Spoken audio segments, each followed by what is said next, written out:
지난주에 이사야 35장을 나누었습니다.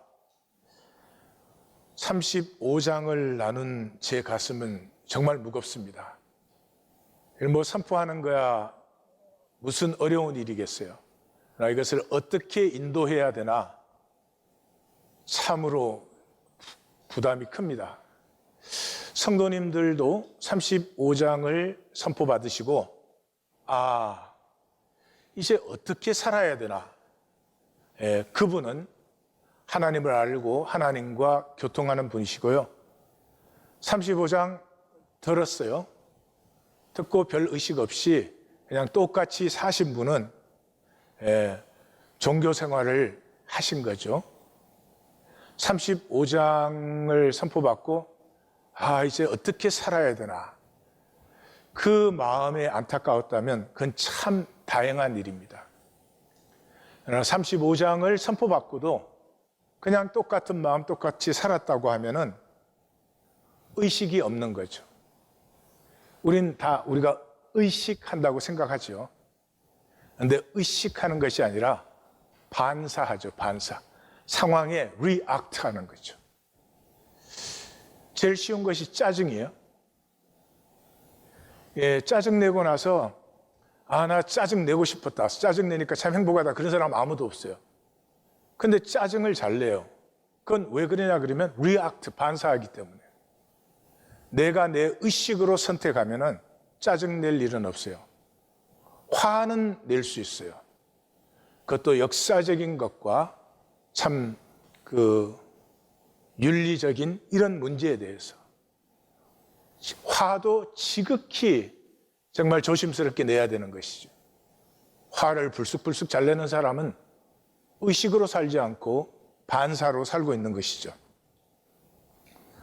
이사야 35장은 포로지에서의 꿈입니다. 포로지에서 꾸는 꿈을 선포한 것이고 이 꿈이 흘러서 세례 요한의 공동체가 자기들의 꿈으로 품었고 이 꿈에서 예수님과 예수님의 공동체가 피어난 것이 하나님의 나라죠. 이 이사야 35장과 오늘 나눈 다니엘서의 핵심이 선택입니다. 세상을 택하고 또 생존을 택하고 조건과 상황을 택하고 그리고 하나님을 믿을 수는 없는 것입니다. 그리고 생명을 살 수는 없는 것입니다. 모세오경의 총 결론이 생명을 택하라. Choose life입니다. 이 다니엘서에서는 한마디로 선택할 수 있다. 선택할 수 있다는 것입니다. 세상은 사람을 참 불쌍하게 만듭니다. 사람이 우리가 대단한 걸 원합니까?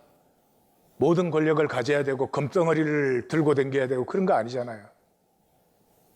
사람은 사랑받고 싶습니다. 사랑받을 때 그것도 모든 사람의 사랑을 받겠다는 것도 아니잖아요. 내가 사랑하는 사람들, 나와 가까운 사람들께 사랑받고 싶다는 것인데 그거 못 나눌 이유가 뭐가 있습니까? 그런데도 사랑받는 사람 참 드뭅니다. 사랑받지 못한다는 말은 불쌍하다는 말이에요.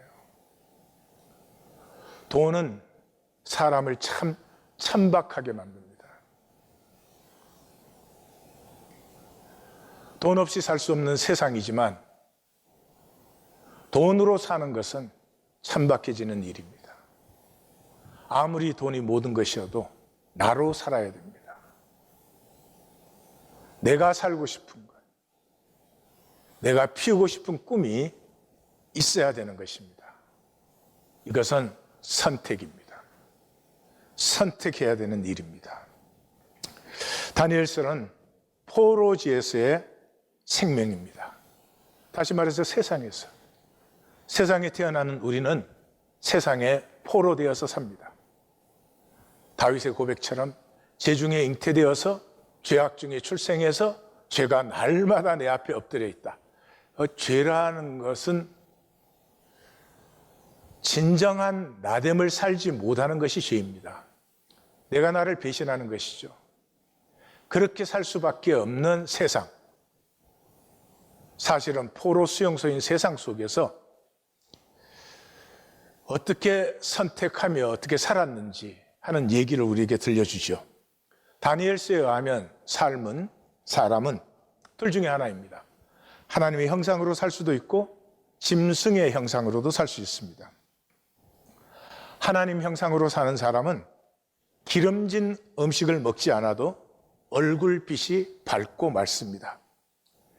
꿈을 품고 있고 불 속에 던져져도 자기를 지킵니다.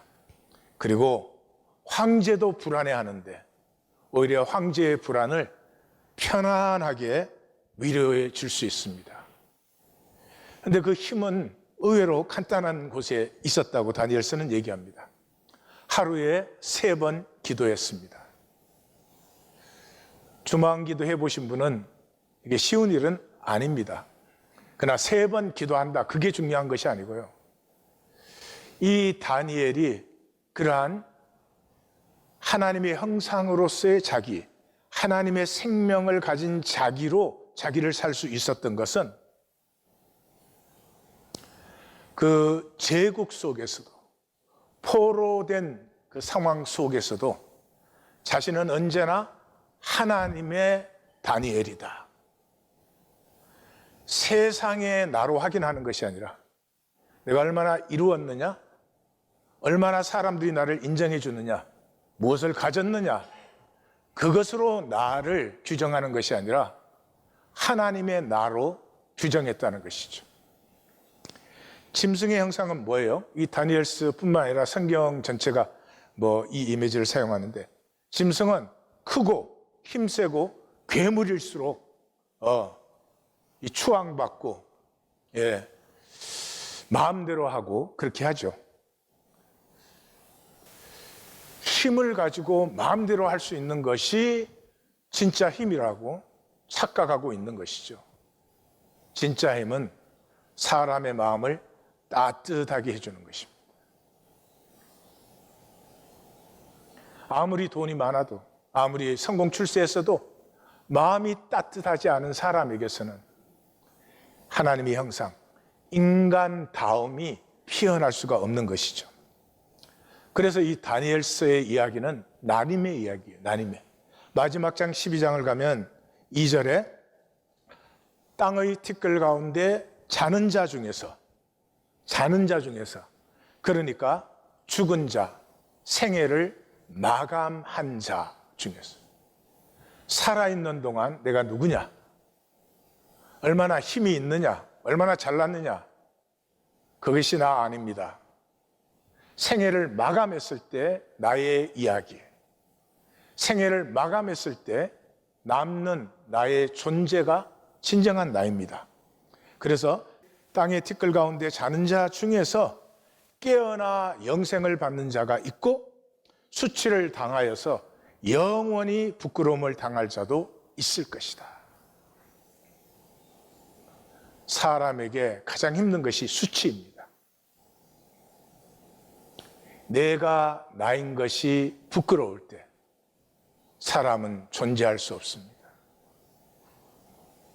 근데 이 세상에 썩으면 자기 스스로 자기가 자기에게 부끄러운 삶을 삽니다.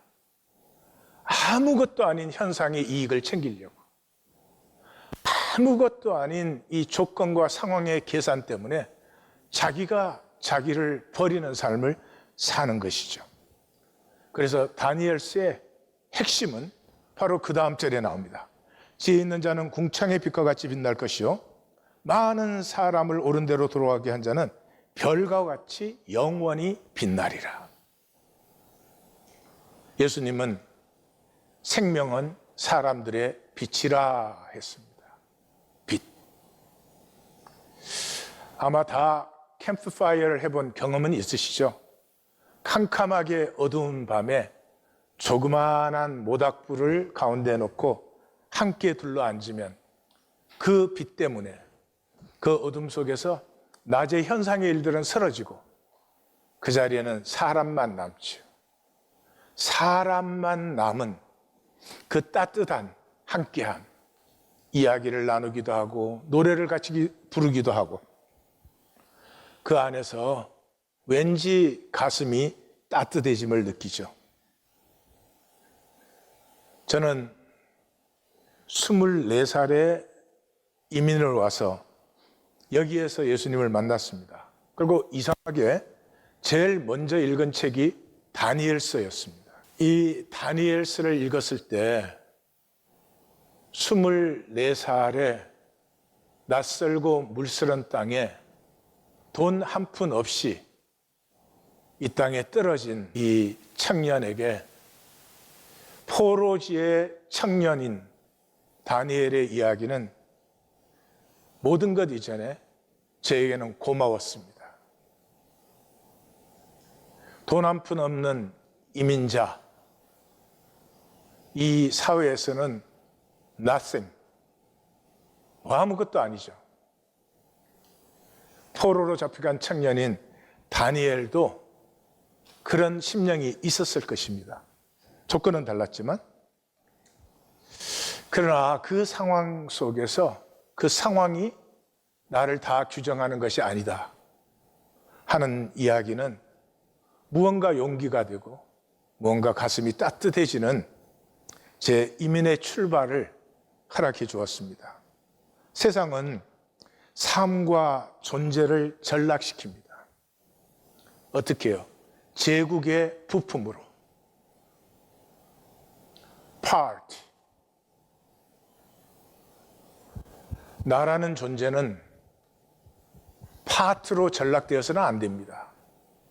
전락될 수도 없는 것입니다. 그러나 이 세상은 우리를 모두 부품으로 전락시킵니다. 그렇게 삶과 존재가 전락되면 가치를 상실하고 욕망만 남습니다. 더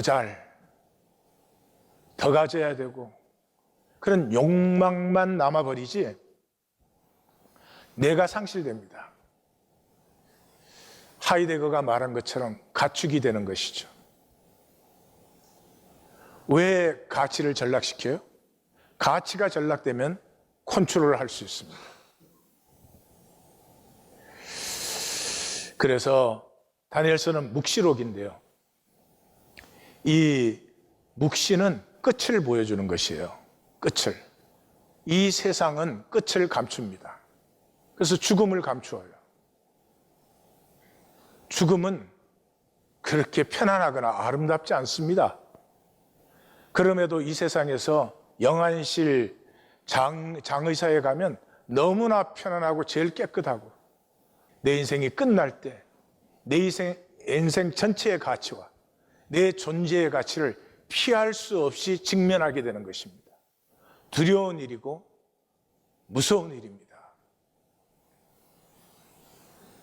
내 중심의 진실을 잃어버린 삶의 끝은 너무나도 허무하고 황폐한 것이에요. 그래서 이 세상은 끝을 다 미화시켜 놓죠. 그런데 묵시록에서는 그 끝을 적나라하게 만나게 해버립니다. 적나라하게. 그래서 세상의 인습적 논리가 결정타를 먹어버립니다. 길들여진 의식, 가치, 방식, 이론, 우리끼리 하는 인간 게임의 허무, 인간 게임의 거짓과 허상이 적나라하게 드러나는 것이 묵시록입니다. 그래서 묵시를 만나면 길들여진 세계에서부터 새 관점, 새 자유, 새 나, 새 순종이 가능해집니다. 다니엘서를 읽으면 질문이 바뀝니다. 다니엘서를 읽기 전까지는 질문이 이것입니다. 어떻게 하면 잘 살 수 있나? 그러나 이 마귀가 심어놓은 요 자리라는 한자에 우리의 모든 것은 패해집니다. 어떻게 하면 잘 살 수 있나? 그 말에서 역사도 상관없고 타인도 상관없고 내 깡통만 넉넉히 채워진다면 하는 굉장히 천박한 의식으로 전락되어 버립니다. 다니엘서를 읽고 나면 어떻게 잘 살 수 있나가 아니라 어떻게 살아야 하나. 성경 몰라도 좋습니다. 하나님 몰라도 좋습니다. 나는 나라는 존재가 있는 것을 분명히 압니다. 조건과 상황뿐이 아니라 아무리 조건과 상황이 좋아도 내 자신이 나에게 떳떳함이 없으면 그 조건과 상황이 행복이 되지 않음을 압니다. 아무리 어렵고 고난 속에 있었어도 내가 피울 꿈이 있고 내가 가야 될 길이 있으면 나는 나에게 떳떳한 것을 압니다. 그래서 하나님 성경 다 집어치우고도 어떻게 살아야 되나? 내가 왜 이 자리에 있는지를 몰라도 이 시대에 이 자리에 던져진 나는 과연 어떻게 살 때 참된 가치가 있으며 나로서 떳떳해질 것인가 하는 질문의 바뀜이 일어나죠. 다니엘서 1장은 포로 수용소죠. 포로로 잡혀온 자리의 얘기입니다. 제국의 포로로 잡혀온 것은 현상의 기회이기도 합니다. 사실은 지금도 그렇지만 그 당시에는 더욱더 그러하죠. Go along, get along, you will be succeed. 잘 맞춰주고 잘 따라오고 잘 어울리기만 해. 그러면 넌 출세하고 성공할 거야. 그런 것이죠. 이 제국의 제안은 강압적이지 않습니다. 아주 부드럽습니다. 우리 중에 누구도 태어나자 우리 목에 총들이 되고 넌 지금부터 욕심으로 살아. 가치 없이 욕망 덩어리로 살아. 그래서 할 수 없이 그렇게 사는 사람 아무도 없습니다. 스스로 그렇게 살고 있습니다. 왜요? 제국에 포로되는 순간부터 제국은 제국을 위한 삶을 살으라고, 제국의 부품이 되라고, 고급 파트가 되라고, 그러기 위해서는 나됨을 잊어야 됩니다. 매트릭스의 사이퍼처럼 내 안에 하나님의 형상만 지워버리면 많이 가지면 좋고 뭐 쾌락을 즐기고 감각을 즐기고 어차피 한번 사는 인생에 무엇이 문제될 것이 있겠습니까? 근데 그것은 지울 수 없는 나라는 존재, 내가 알고 있는 내 안의 나, 그것만 버리면 제국의 평안과 안락과 성공을 얼마든지 제공해 주겠다고 합니다. 근데 사실은 제국이 제공해 주는 것은 사실은 허무한 것이에요. 별 것이 아니에요. 소비가치예요. 소비가치. 소비가치가 뭔지 아십니까? Buy things you don't need. 필요 없는 걸 사는 게 소비가치예요. 입을 옷이 없어서 사는 소비는 그거는 이 세상에서는 소비가치가 아니에요. 입을 옷이 잔뜩 쌓여 있음에도 불구하고 뉴 패션이니까, 새 신상품이니까 그걸 살 수 있는 사람은 힘을 가진 사람이에요. 차는 타고 여기저기 옮기면 돼요. 근데 그 차에 기본 기능과 필요치 않은 것들을 잔뜩 넣어서 10만 불, 30만 불 이렇게 만들었을 때 그걸 살 수 있는 사람이 가치와 힘을 가진 사람이에요. 아내 생일날 꼭 필요하다고 칼 선물해요?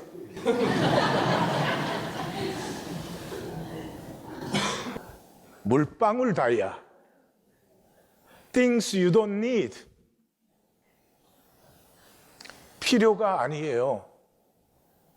허위의 가치를 이 인간 게임에서 확정시켜주는 것을, 그리고 그걸 사기 위해서, 필요 없는 걸 사기 위해서 생애를 바치고 생명을 다 들여서 살아요. 우습기도 하고 어리석기도 하고 안타깝기도 합니다. 하나님의 나됨은 이 제국의 급류 속에서, 제가 이렇게 말하면 간단하고 쉬운 것 같죠? 아닙니다. 한번 살아보십시오. 세상에 살면서 세상을 역류해서 세상이 주입한 대로, 세상이 시키는 대로 사는 것이 아니라 나는 내 꿈을, 내가 살아보고 싶은 그 한 번의 삶을 위해서 산다는 것은 쉽지 않습니다. 홍수의 급류 속에서 내 생명의 작은 빛을 밝히는 것이죠. 하나님 몰라도 그렇지 않습니까? 생명은 무한 신비입니다. 이 생명 때문에 끝없이 용서할 수 있습니다. 조건 넘어서 사랑할 수 있습니다. 내가 내 몸만 생각해도 이 신비 중에 신비잖아요. 그런데 내 생각은 태초 이전으로 갈 수도 있고 이 역사의 마감 이후로도 갈 수 있습니다. 이 세상에 어떤 존재도 음악을 들으면 높고 낮고 길고 짧은 네 가지 음의 조합입니다. 근데 우리는 음악을 들으면 음악 속에서 우리가 음악의 세계를 창조해서 그 세계를 누리는 것이죠. 미술도 마찬가지입니다. 어떤 존재가 이것을 보아도 여러 가지 얼룩덜룩한 물감의 집합이지. 그런데 그 그림 속에서 우리는 우리가 창조하는 세계를 만나고 즐깁니다. 하나님 없으면 생명이 신비라는 것을 모르겠습니까? 나라는 존재가 이 자리에 있다는 것이 시편 139편이 없으면 얼마나 신묘막측하며 기묘하며 기이한 일이라는 것을 모르겠습니까?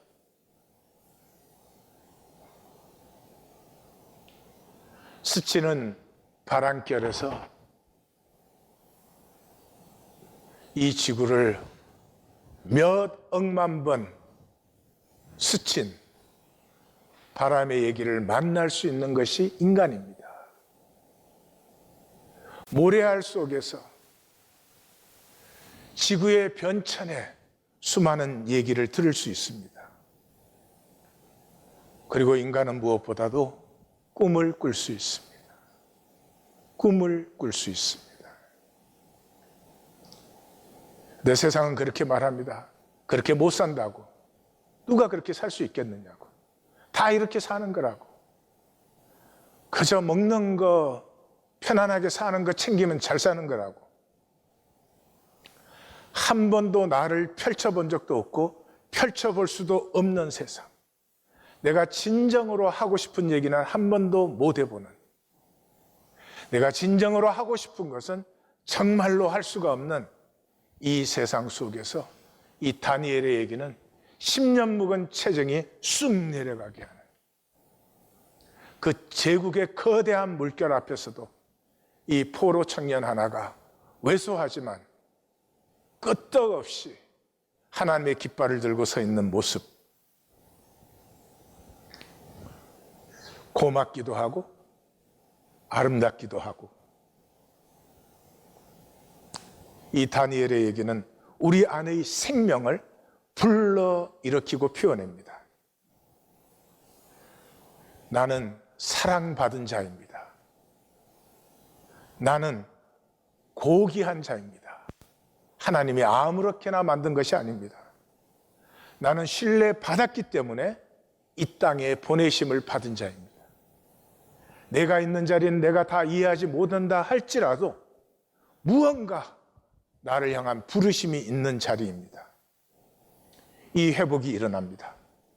가능성은 잊혀지고 꿈 잃어버린 침묵. 그저 문제나 안 생겼으면 좋겠다 하는 삶에서 드디어 부르심이 일깨워지고 열정이 피어나는, 열정이 피어날 때 비로소 나인 것이 좋습니다.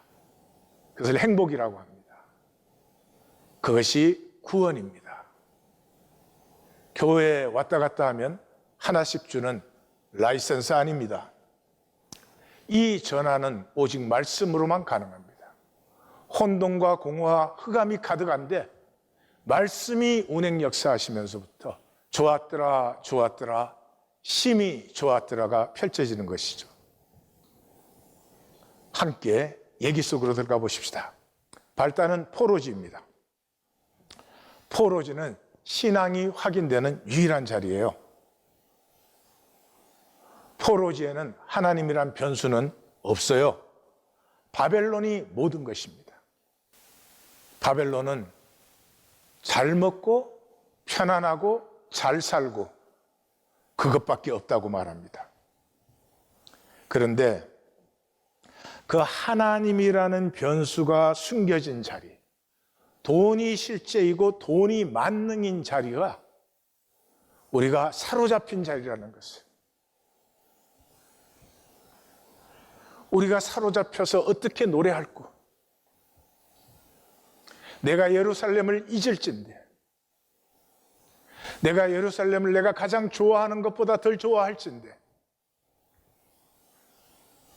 내 손이 재주를 입고 내 혀가 입천장에 붙을지로다. 이 세상이 기회가 아니라 생명을 조건화시키고 상황화시켜버리는 그런 포로된 자리라는 인식에서부터 모든 것이 시작됩니다. 이것이 거듭남의 의식입니다. 이사야 선지자는 2번이나 구원자 이스라엘의 하나님이여 진실로 주는 스스로 숨어 계시는 하나님이시나이다. 바벨론에 하나님의 변수가 없는 것은 하나님이 없어서가 아닙니다. 하나님이 숨겨져 있을 뿐이죠. 그러므로 바벨론과 너부갓네살은 이 변수를 모릅니다. 이 숨은 변수가 있다는 걸 모릅니다.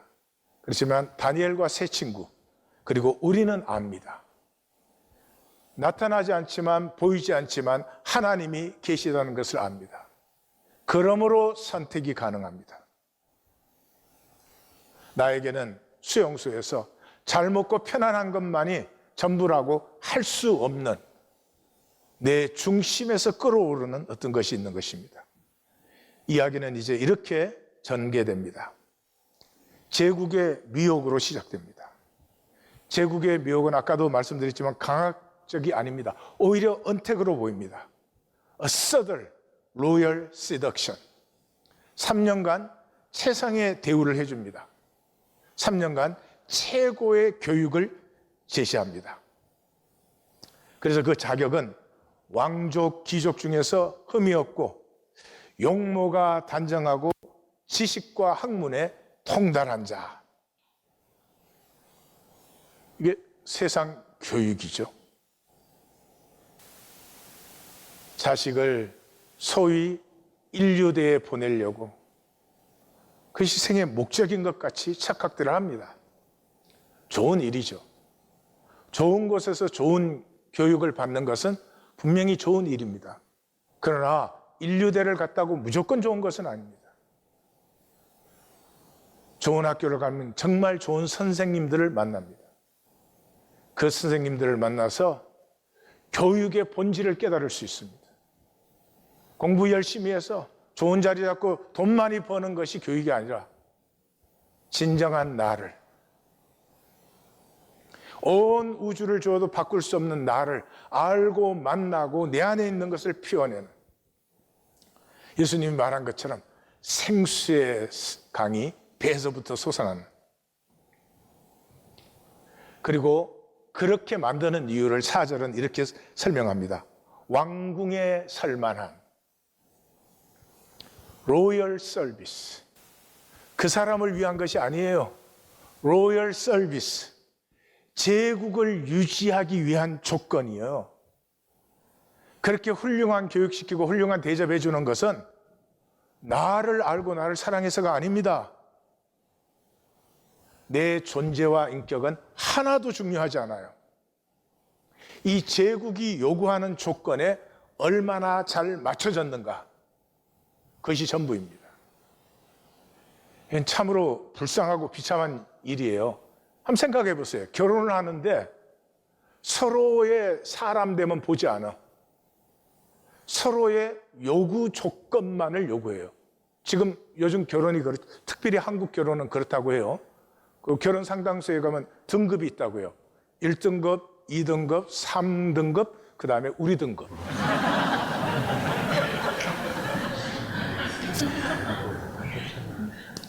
날 위해서가 아니라 제국의 유지를 위해서 제국이 요구하는 조건에만 맞춰주면 평안하게 해주고 대접받게 해주고 마음대로 쓰게 해준다. 슬픈 일입니다. 세상은 사람을 불쌍하게 만들고 돈은 사람을 천박하게 만듭니다. 이 얘기의 클라이막스는 봄에 있습니다. 숨겨진 변수를 보는 사람이 있는 것이죠. 현상을 살고 있지만 현상 속에서 본질을 가꾸고 피어나는 사람이 있는 것이죠. 그래서 이 절정의 시장은 다니엘은 뜻을 정하여 그렇게 시작합니다. 믿음은 본질을 보기 때문에 제국과 다른 선택을 하는 것입니다. 예, 교회를 아무리 열심히 들락날락 하셔도 세상과 똑같은 삶을 살면서 하나님 믿는다든지 구원받았다 그런 말을 하셔서는 안 됩니다. 그 참 부끄럽고 안타까운 얘기입니다. 믿음은 제국 속에서 나의 이야기, 새 이야기를 피우는 것입니다. 나는 제국의 내가 아니라 하나님의 나기 때문에 나는 이러한 삶을 살았습니다 라고는 이야기를 남기는 것이에요. 종교는 이야기가 없죠. 말과 생각으로 하니까. 이야기는 살아야만 생기는 것이죠. 그래서 왕의 음식과 포도주로 자기를 더럽히지 아니하리라. 여기 더럽히는 것은 무슨 도덕적인 더러움이 아니죠. 존재적인 더러움이죠. 그래서 이 포로 청년들에게 두 가지 했죠. 새 이름을 주고 새 음식을 먹게 했죠. 이름도 뭐 벨드사살, 사드랑, 메삭, 아벤누고 이런 이름으로 바꾸고 그 다음에 새 음식을 먹게 했죠. 이상한 얘기예요? 우리 얘기예요. 이 시대 얘기고 항상 그래 왔어요. 제가 좀 오래됐습니다만은 한국에 들어갔다가 그 집회를 마치고 한 분이 이제 대접을 한다고 해서 식당을 갔습니다. 그 식당이라고 해야 되는지 어떻게 잘 모르겠는데 저는 그분이 이제 대접하는 이유가 한국의 대표적인 기업의 상무님이 되셨어요. 저는 잘 이민 온 지 40년이 그런 걸 잘 모르는데 그게 어마어마한 거더라고 한국에서는요. 그래서 이분이 이제 식사 대접을 하는데 음식 값이 이건 음식 값이 아니에요. 뭐 그 한 끼 점심 먹는 식사비가 한국에서의 한 달 월급보다 많으니까. 그래서 끝나고 나오면서 제가 그분한테 물어봤습니다. 음식 값을 제가 잘못 본 것입니까? 아니 어떻게 음식이 이렇게 비쌀 수가 있습니까? 그랬더니 그분이 하는 말이 상무라는 새 이름을 딱 받는 순간부터 식당이든 뭐든 거래하고 대접하는 자리가 다 달라져 버리는 거예요. 그러니까 일반 식당 가서 밥 먹으면 안 되는 거예요. 새 이름과 새 음식. 우린 다르나요? 제국은 새 이름과 새 음식으로 사람을 대우한다고 이렇게 생각을 하는 거죠. 와우, how peculiar. 정말 이상합니다. 포로로 잡혀온 청년이 왕궁의 대접을 거절합니다. 그것도 촌스럽게 하나님 믿는다고. 아니, 하나님 믿으면 꼭 그 음식 거절해야 돼? 하나님 믿으면 뭐 꼭 그렇게 살아야 돼? 촌스럽게. 이것이 종교인들의 논리입니다. 세상과 타협하고 어울리면서도 하나님 잘 믿을 수 있지. 믿음하고 그게 무슨 관계가 있어? 이렇게 생각합니다. 왜요? 종교인은 존재를 모르기 때문입니다. 이렇게 하는 나는 나를 무엇으로 규정하고 있는지 하는데 갈등이 없는 것이죠. 얘기는 여기까지 하나님이 부재하십니다. 그런데 다니엘이 하나님은 보이지 아니함에도 불구하고 하나님으로 말미암은 선택을 했을 때 이 선택은 꼭 옳은 선택이 아닐 수도 있습니다. 인간이기 때문에 우리는 실수할 수도 있습니다. 그래도 내 중심은 내가 주를 사랑하는 줄 주께서 아시나이다. 그 선택을 했을 때 드디어 하나님이 나타나시죠. 그래서 9절이 하나님이 다니엘로 하여금 환관장에게 은혜와 긍휼을 얻게 하신지라. 우리가 선택할 때 하나님은 실제가 되십니다. 다시 말씀드려요. 우리가 선택할 때 하나님의 임재가 나타나는 것입니다. 1820 데일리 브레드로 모였다고 자동적으로 임재가 나타납니까? 아닙니다. 그 모이는 자리에 우리가 하나님 임재 앞에서 이제 모였습니다. 하나님 안에서 나눕니다.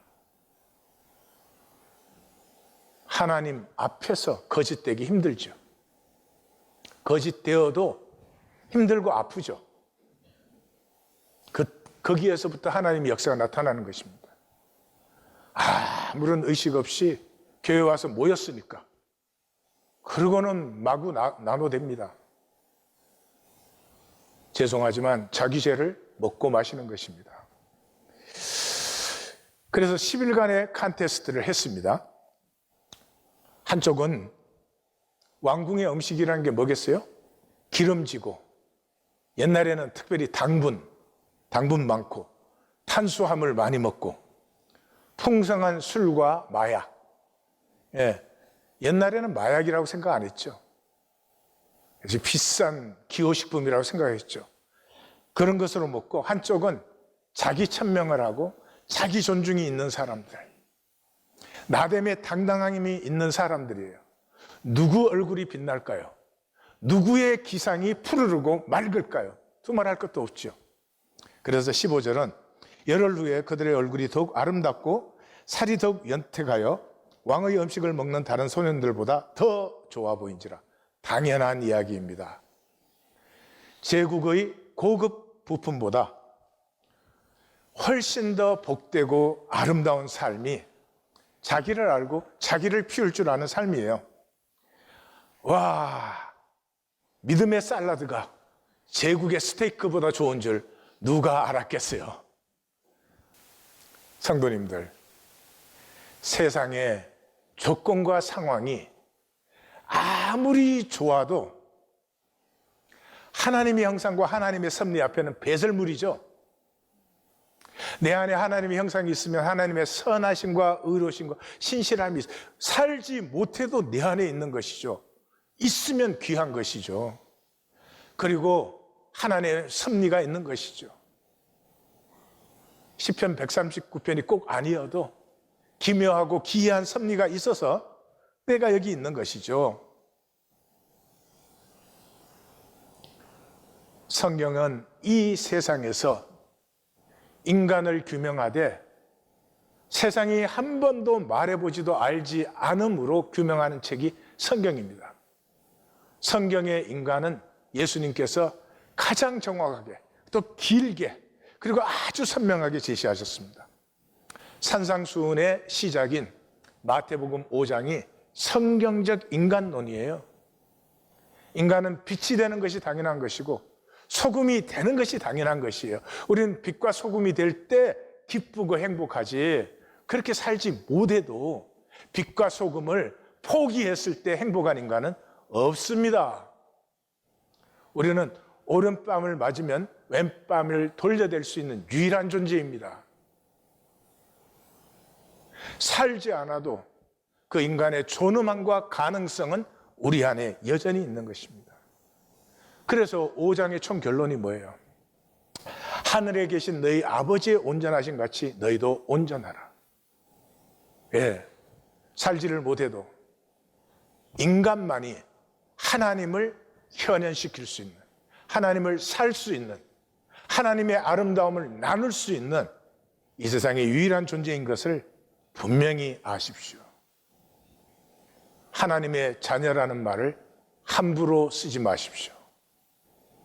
우리가 하나님의 유업자라는 말을 값어치 없이 쓰지 마십시오. 소중하게 품으시고 하나님의 자녀로 나를 불러주셨다는 것에 감격하고 소망이 있고 못 사는 내가 안타깝고 아파야지 아무런 의식 없이 교회 다닌다고 갖다 붙이면 안 되는 것이죠. 이 하나님과 동행에는 두 가지가 있죠. 보이는 용기와 숨겨진 임재가 있습니다. 종교에는 두 개 다 없습니다. 하나님은 숨겨져 있지만 숨겨진 하나님을 선택하고 사는 사람의 용기는 반드시 나타나게 되어 있습니다. 말과 생각만으로 하나님을 믿는다, 이런 천박한 얘기는 이제 끝났습니다. No more. No more. 하나님이 십자가에 죽으셨는데 어떻게 그렇게 마음대로 그 가치를 전락을 시킬 수 있는 것입니까? 이야기의 대단어는 야다입니다. 실제를 아는 것입니다. 시작이 이렇습니다. 하나님이 내 손에게 배움을 주시고 모든 지식을 깨닫게 하시며 지혜를 주셨고 다니엘은 또 모든 환상과 꿈을 깨달아 알더라. 주신이 깨달아 알고 주신이 깨달아 아는 것입니다.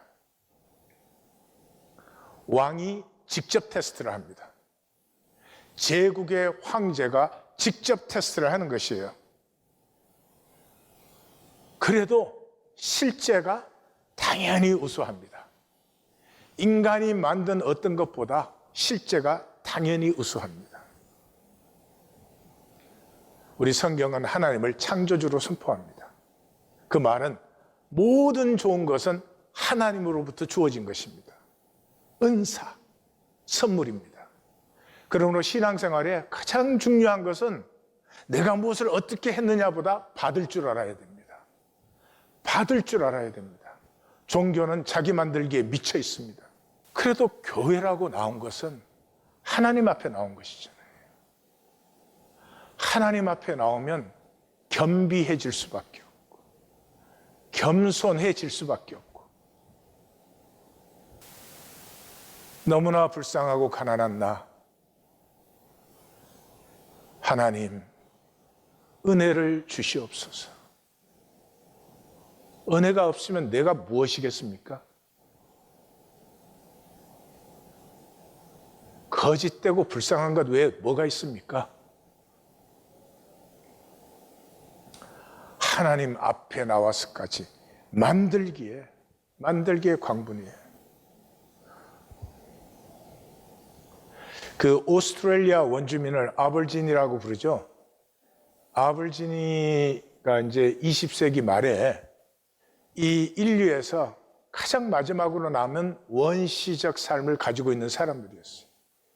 근데 오스트레일리아 정부가 그걸 보호해줘야 되는데 그 길 열어가지고 관광지로 만들었어요. 이 제국이 하는 일은 아주 요따우 일들을 하는 거죠. 그래서 지금은 이제 아버지니까지도 이 인류가 최초로 가졌던 그 모습은 거의 찾을 수가 없어요. 그래서 한참 거기에 사람들이 들어가고 거기에 이제 스터디하러 들어가고 그럴 때 책들이 굉장히 많이 나왔습니다. 책이 재밌어요. 그래서 저는 그 책들을 나오는 대로 다 읽었는데 너무 재밌어요. 그 책에 이런 얘기들이 있어요. 그 이제 인류학자가 그 부족들 중에서 외부인이 하나도 들어가지 않은 그 부족에게로 들어가는 거죠. 그러니까 그는 연락도 안 되고 또 뭐 자기도 길을 정확하게 아는 것은 아니고 도착할지도 모르는 것이에요. 그래서 가는데 그 부족이 있는 그 지역에 가까이 갔을 때 한 소년이 나와 있는 거예요. 그래서 당신 마중하러 나왔다는 거예요. 이 양반이 깜짝 놀랐죠. 아니, 내가 오는 걸 나도 지금 도착할 수 있을지를 모르는데 어떻게 마중을 나오느냐 말이에요. 그래서 들어가서 족장이죠. 족장하고 만나니까 족장이 어젯밤 꿈에 당신이 오는 걸 보았다 그래요. 무슨 얘기하는 거죠? 사람은 통하는 거예요. 통하지 않는 사람이 어떻게 사람이 됩니까? 동물도 통해요. 사람은 영적으로 통해요. 지금은 다 만든 것으로 살잖아요. 만든 것으로. 그러니 부부가 한 침대 안에 자는데도 안 통해요.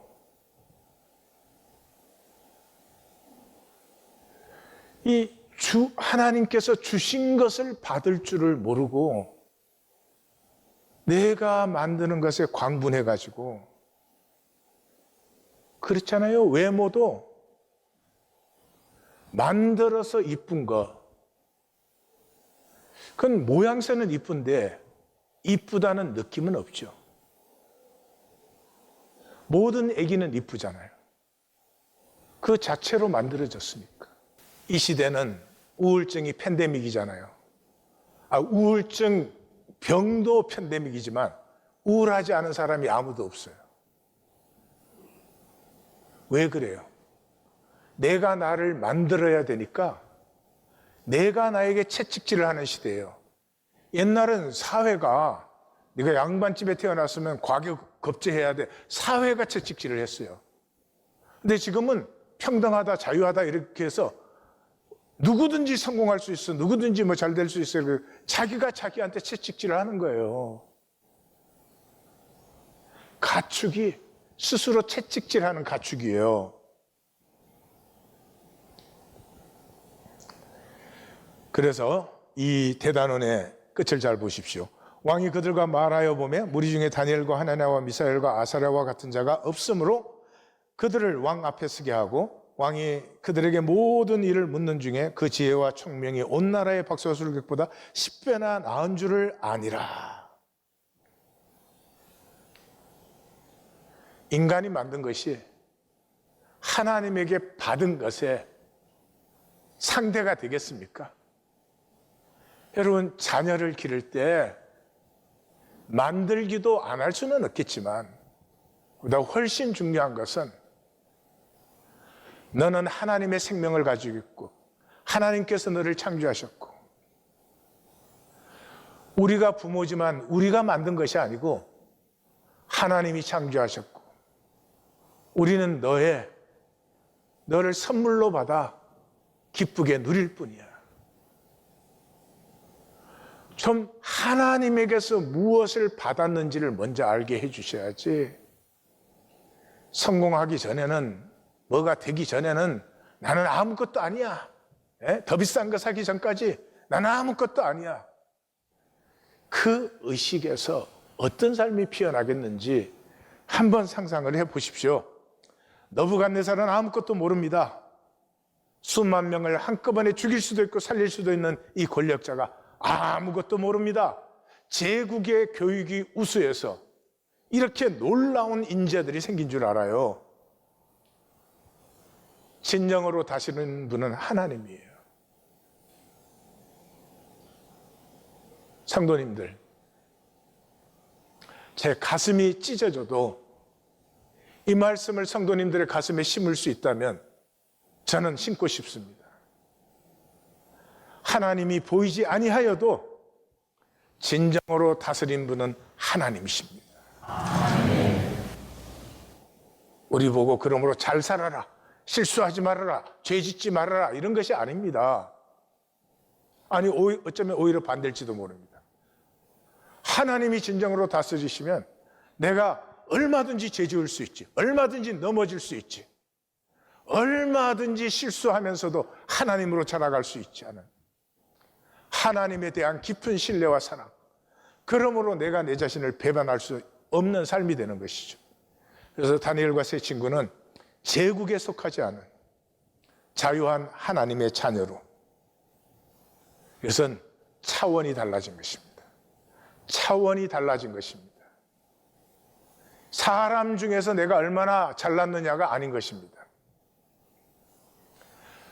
전혀 다른 차원의 하나님의 사랑과 그 뜻이 내 삶에 피어나기를 원하는 것이죠. 그래서 하나님의 자녀는 자신의 선택을 살고 믿음으로 능력 받고 지혜 총명을 선물 받아 하나님이 창조해 주십니다. 받을 줄 알아야 됩니다. 그래서 하나님과 동행합니다. 그때 섭리의 선과 복을 누리는 것이죠. 종교인들은, 이 시대 종교인들은 정말 불쌍합니다. 종교에 딱 들어와 보면 알잖아요. 이게 거짓인 것이. 예? 그럼 딱 들어와 보면 거짓이면 그때부터 어떻게 해야 돼요? 구하고 찾고 두드려야죠. 하나님, 내가 진실을 만나게 해 주십시오. 진실을 살 수 있게 붙들어 주십시오 해야 되는데, 이 얕은 머리를 돌리면 이 거짓 종교니까 거짓으로 자기가 덫을 쳐댑니다. 거짓으로 믿는 척하고 사람들과 어울리는 척하고, 이 얼마나 불행한 일입니까? 죄송합니다. 거짓으로 하나님과 관계하고 거짓으로 하나님의 은혜를 받으려 하는 것은 악함입니다. 어리석음이 아닙니다. 부족함이 아닙니다. 악함입니다. 우리 중에서는 잘 못 믿어도 좋고, 아니 심지어 하나님을 안 믿어도 좋지만 거짓으로 하나님과 관계하고 거짓으로 하나님의 은혜를 받으려는 이 마귀의 악한 의식은 우리에게는 이제 더 이상 없습니다. 더 이상 없습니다. 그럴 수는 없습니다. 이 얘기의 마감은 다니엘은 고레스 왕 원년까지 있으니라. 그게 무슨 말이죠? 페르시아가 들어서는데 바벨론은 무너지지만 다니엘은 제국이 무너지는 자리에도 푸르르고 싱그럽게 살아있는 것입니다. 그렇습니다. 제국이 다인 것 같죠? 제국이 모든 것인 것 같죠? 제국의 영광과 권세와 평안을 누리는 게 목적인 것 같지만 제국은 생명을 넘어서지 못합니다. 진정 좋은 삶은 사람이 좋은 것을 알게 해주는 것이에요. 귀한기의 말씀은 떡이냐 말씀이냐, 제국이냐 실제냐. 이사야 선지자는 이 귀한기에 백성들에게 이렇게 말씀하십니다. 오라 너희 목마른 자들아, 물로 나오라. 돈 없는 자도 오라. 너희는 와서 사 먹되 돈 없이 값없이 와서 포도주와 젖을 사라. 세상으로부터 성취하는 것이 아니라 하나님으로부터 주어지는 은혜를 받아라. 너희가 어찌하여 양식이 아닌 것을 위하여 은을 달아주며 배부르게 하지 못할 것을 위하여 수고하느냐. 인간 게임에 만드는 것을 위해서 내게 듣고 들을지어다. 그리하면 너희가 좋은 것을 먹을 것이며 너희 자신들이 기름진 것으로 즐거움을 얻으리라. 1820 데일리 브레드는 제국 속에 살지만 본질을 키울 수 있는 유일한 자리입니다. 딱 한 가지로 기억하라. 무엇을 기억하라? Whose you are is who you are. 나는 제국의 나가 아닙니다. 세상의 나가 아닙니다. 세상 요구 조건에 맞춰져서 대접받으려고 몸부림치는 가축도 노예도 아닙니다. 나는 하나님이 창조하시고 하나님의 뜻 가운데 보내심을 받아서 이 자리에 있습니다. 작아도 커도 내가 있다는 것은 이 세상에 복이 될 것이며, 내가 있다는 것은 나와 함께하는 사람들에게 기쁨이 될 것입니다. 하나님이 계시기 때문입니다.